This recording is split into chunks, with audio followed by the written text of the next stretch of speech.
मला मान्य आहे की म्हाळसेने असं करण्याची काहीच आवश्यकता नाही.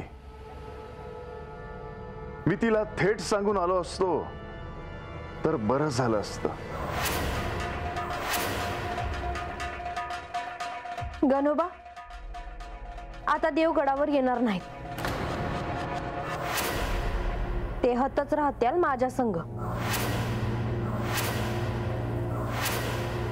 परत देव नाही आलं तर काय होणार नाही.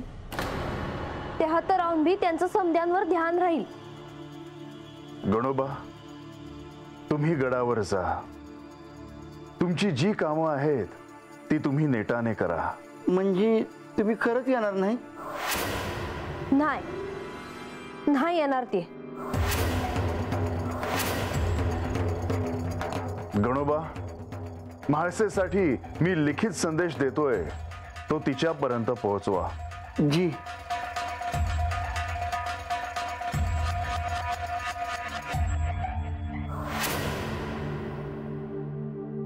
मला हे नाही आवडलेलं देवा.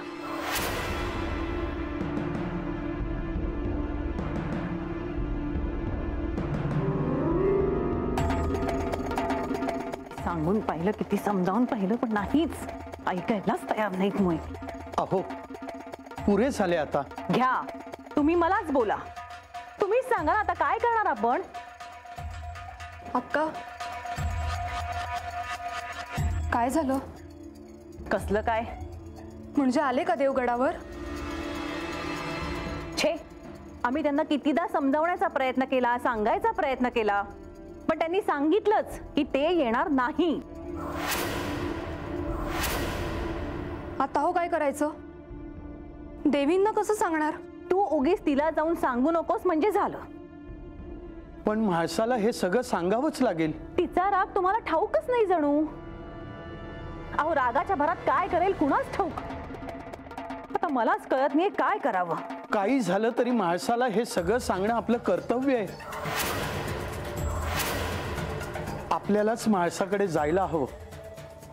आपण श्री खंडेरायानं गडावर परत घेऊन येऊ असा ती विचार करत असेल. माधवी तू म्हाळसाला जाऊन सांग, आम्ही तात्काळ तिला भेटायला येत आहोत. अक्का मी नाही जात त्यांच्याकडे. त्या मला काहीतरी विचारायच्या आणि नकळत माझ्या तोंडून काहीतरी निघायचं. माधवी तुला जेवढं काम सांगितलंय तेवढंच कर. बाकीचं काही बोलत बसू नकोस. आम्ही एवढाच निरोप दिलाय असं सांग तिला.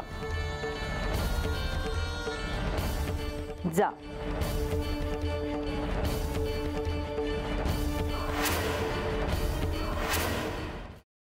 Paneer mushroom stick with barbecue sauce करण्यासाठी लागणारे साहित्य: किसलेलं गाजर, उकडलेला बटाटा, पनीर, तांदूळाचं पीठ, रवा, मटार, मशरूम, कोबी, मीठ, मिरची, कोथिंबीर आणि बार्बेक्यू सॉस. कृती: प्रथम एका बाउलमध्ये किसलेलं गाजर, उकडलेला बटाटा, कुस्करलेलं पनीर, मटार, मशरूम, हिरवी मिरची, कोथिंबीर, कोबी, मीठ आणि तांदूळाचं पीठ घालून सर्व एकजीव करून घ्यावं. तयार मिश्रणाच्या स्टिक बनवून रव्यामध्ये घोळवून गरम तेलात तळून घ्याव्यात आणि सर्व्ह कराव्यात. मामी कोणता भक्त हाक मारतो आहे? ध्यानात इतके मग्न आहात. बाणाईला भेट घ्यायची आहे देवी. वाटलंच मला. ही अस्वस्थ असणं स्वाभाविकच आहे. तिच्या दृष्टीने हे सारंच गोंधळून टाकणार आहे.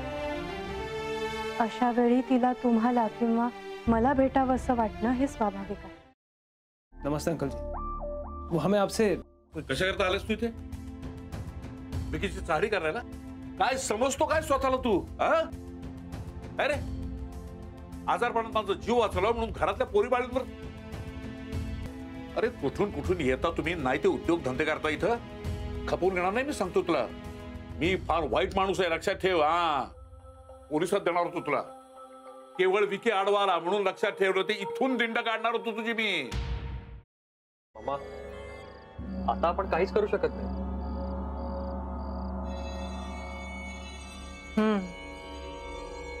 पण आर्चिस, हे असं कसं शक्य आहे? आपण तर सगळे आवाज रेकॉर्ड केले होते ना, राईट? हो. मग हे असे कोणते आवाज रेकॉर्ड झाले जे आपल्याला ऐकूच आले नाहीत? I mean, how can it be possible?